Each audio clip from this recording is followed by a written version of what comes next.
Hello there, welcome back to the book set Completionist. My name is Tom, and today I've got this uniform book set for you, and I'm reviewing two science fiction novels, which are pretty good. Yes, they are. Starting with this, as you can see, it's a really dedicated set. It's not sorted through many different pieces and bits like most of my series are not uniform like this. But what is this? Hardcover, right? Also a genre that doesn't appear very often here on this immensely popular channel. And it's the genre of crime or thrillers or psychological thrillers. And these books were published over a pretty long period of time. Between 1955 for the first part and 1991 for the final one. So what? How can a writer take that long to complete a set? Well, I imagine she did not envision these books to become a set. Or, I mean, if you're writing a book in 1955 and the next installment is in 1970, I'm sure you didn't plan that 15 years before you wrote the second part, right? Yeah. So, but anyway, after the writer sadly passed away, these books were republished as is, like this, and this is how I found them. Yeah, I did find them all together. I didn't complete them myself. I bought them as a complete set. Sacrilege. But what can you say? If I come across something like that, sure, I'll pick it up. Now, who am I talking about? A woman, a writer, forgot what country she's from. Her name is Patricia Highsmith. I don't know if that rings a bell, but the first part was adapted into a movie with some pretty famous actors. Matt Damon and Jude Law played the leading parts. And so I'm talking about the books that start with The Talented Mr. Ripley, and altogether they are funnily called the Ripleyad. I didn't know that, but alright. I think the first book is much more well known than any of the others. And oh yeah, I should probably put them like this, because the covers, the spines, show the word Ripley if you place them in order, which is The Talented Mr. Ripley, Ripley Underground, Ripley's Game, The Boy Who Followed Ripley, and Ripley Underwater. I seem to remember Ripley's Game was also made into a movie, but I'm not sure. Yes. Okay. There's not much really to show.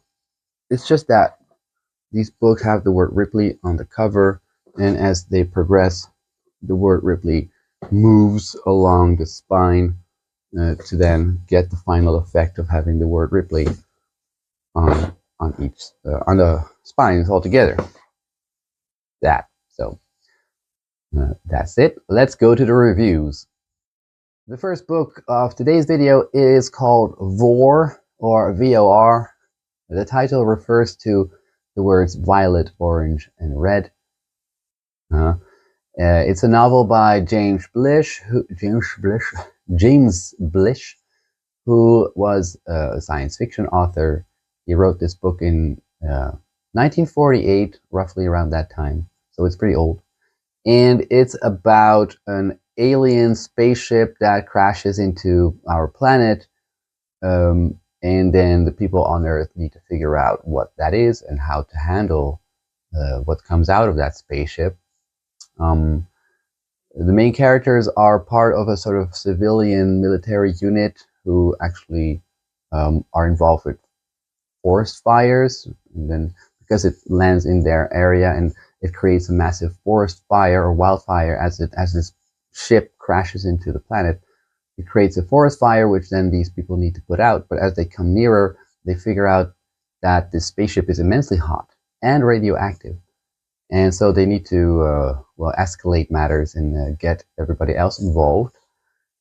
James Blish does use a lot of technical detail regarding military change of command, actual science with the makeup of, well, chemical components of what the alien is. And I don't know, man.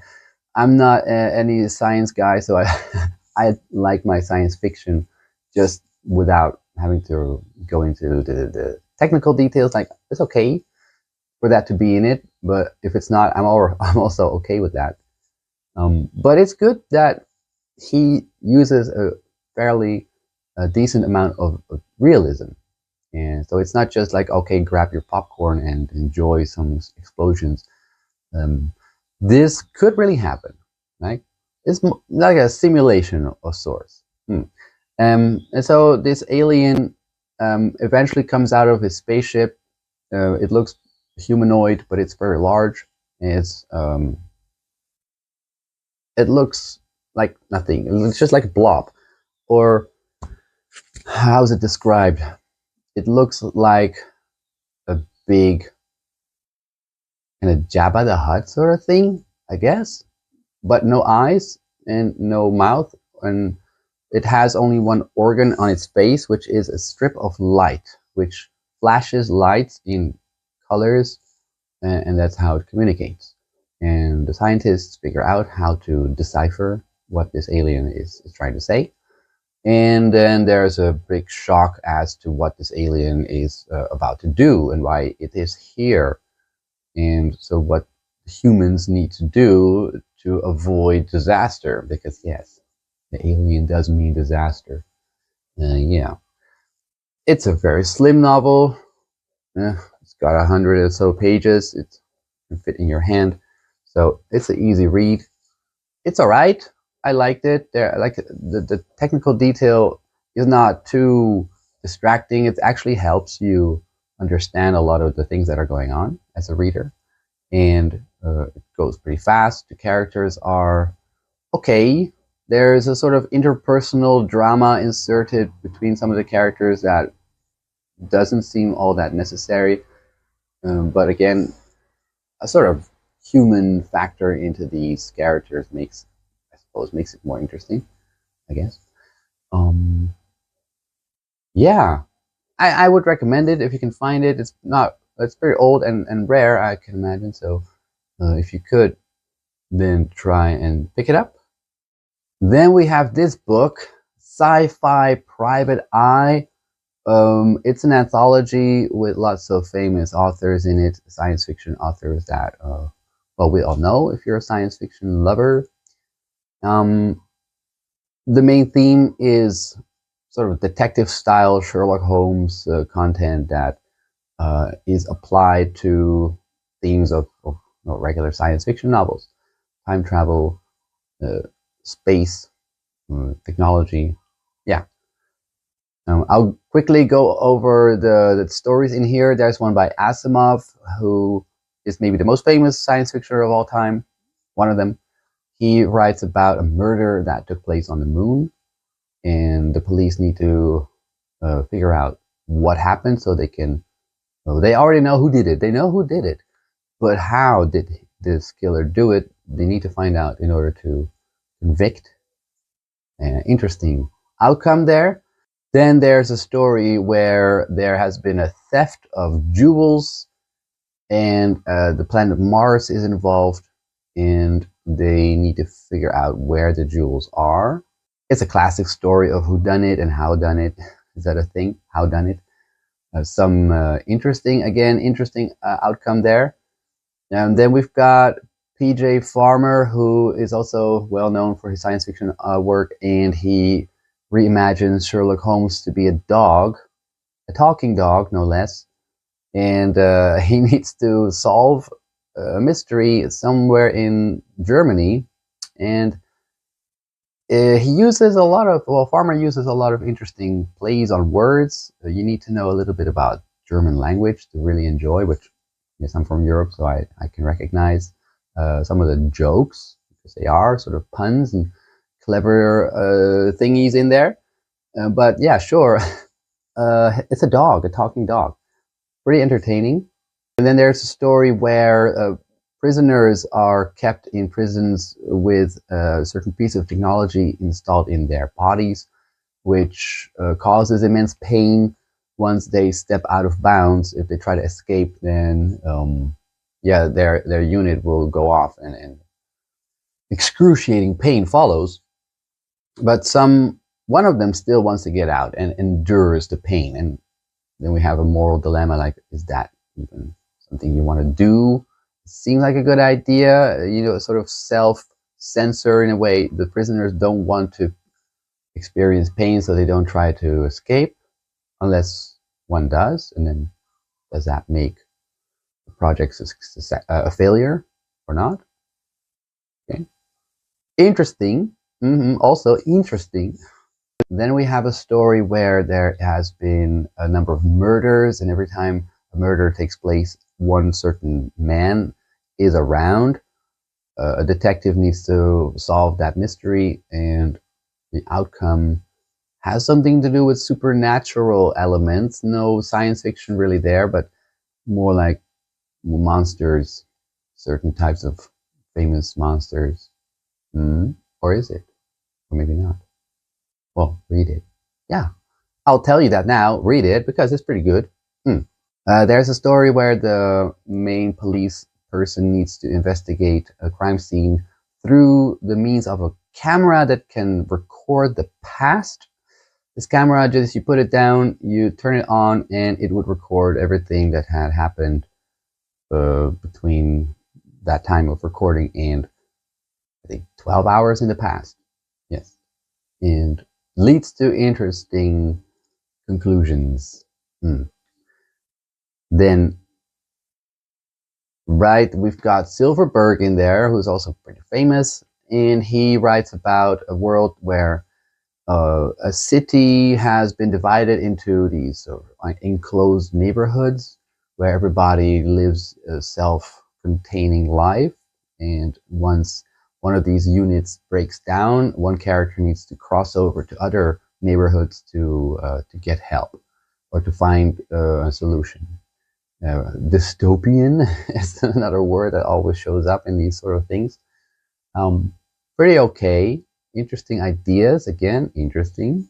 And then we have one by Philip K. Dick. I personally thought this was the best one. This is about toys. Yeah, toys. In here, there's a team of sort of custom officials who need to approve and certify toys that have been imported from different planets. Okay, so we are in a world where we trade with other planets, and some of these companies have sent toys to be sold on the Earth market, and these people need to figure out if they are a danger to anybody.